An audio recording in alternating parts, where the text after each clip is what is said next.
Welcome to our video on menstrual cycle abnormalities, primary dysmenorrhea, premenstrual syndrome, and premenstrual dysphoric disorder. Let's get started.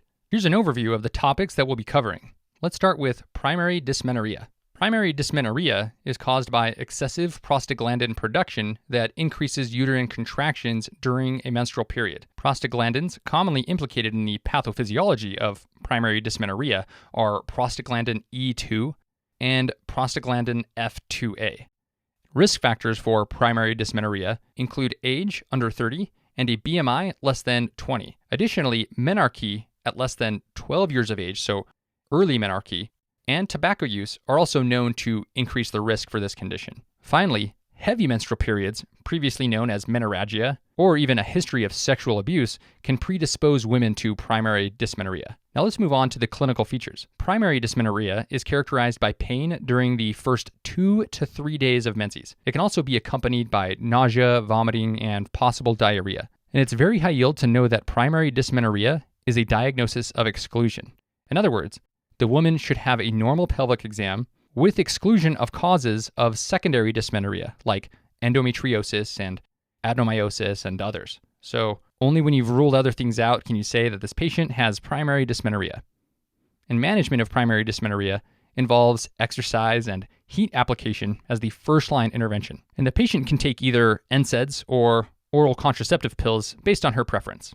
So now let's do a quick question. A 22-year-old female comes to the physician reporting severe lower abdominal pain for the past 3 days. Her menstrual period started 3 days ago, and she's sexually active with her boyfriend, and she wants to start birth control. She experiences similar pain every time she has a period. Pelvic exam is normal. Her vital signs are unremarkable. What is the best treatment option for this patient? Feel free to pause the video while you consider the question. Well, this patient presents with severe lower abdominal pain for 3 days. She had a menstrual period, so she's recently started that, and it's very regular, so she can reliably have this pain every time she has a period. Okay, with that information, and given that her pelvic exam is normal, the most likely diagnosis is primary dysmenorrhea. Since this patient needs treatment for primary dysmenorrhea, and she also wants to start birth control, then the best treatment option for her would be oral contraceptive pills. But remember that NSAIDs can also be given. Let's move on to premenstrual syndrome. Although the exact pathophysiology for premenstrual syndrome is not known, hormonal fluctuations in the luteal phase are hypothesized to result in physical and affective symptoms. And I want to emphasize the fact that the symptoms are cyclical and they occur only during the luteal phase.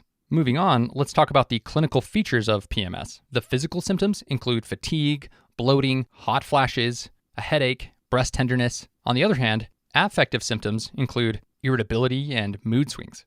And diagnosis is established by making a menstrual diary. So the patient is actually encouraged to write down at what time during her menstrual period that she experiences the physical and affective symptom. And this is actually really important because it can help you exclude other causes of similar symptoms like depression or hypothyroidism or hyperthyroidism, generalized anxiety, and so on. Initial treatment focuses on behavioral modifications such as relaxation, yoga, and avoiding chocolate and tobacco.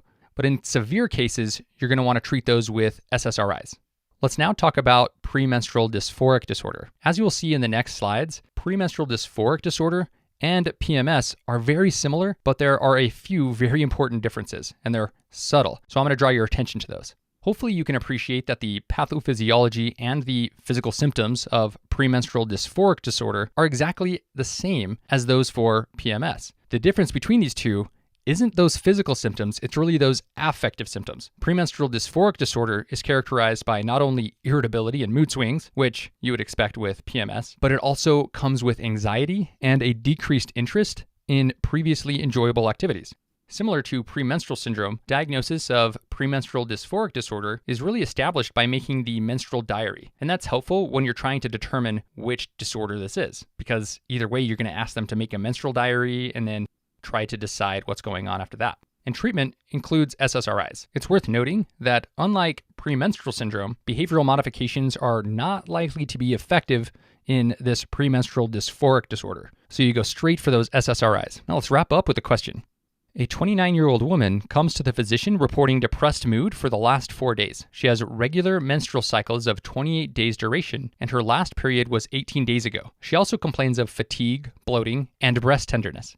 However, she is more concerned about her mood changes because it happens regularly before her periods and it is severe enough to cause serious conflict with her family. She no longer enjoys meeting her boyfriend. Which findings best differentiate whether this patient has premenstrual syndrome or premenstrual dysphoric disorder? So this patient has a depressed mood that lasted 4 days, and she has physical symptoms like fatigue, bloating, and breast tenderness, but her mood disturbances are really the severe part, and they're cyclical. In other words, they occur regularly before her periods. At first glance, this really could be either premenstrual syndrome or premenstrual dysphoric disorder. However, since she has predominantly mood symptoms that are significantly disturbing her personal life, this patient's condition is most likely to be premenstrual dysphoric disorder. And that concludes this section.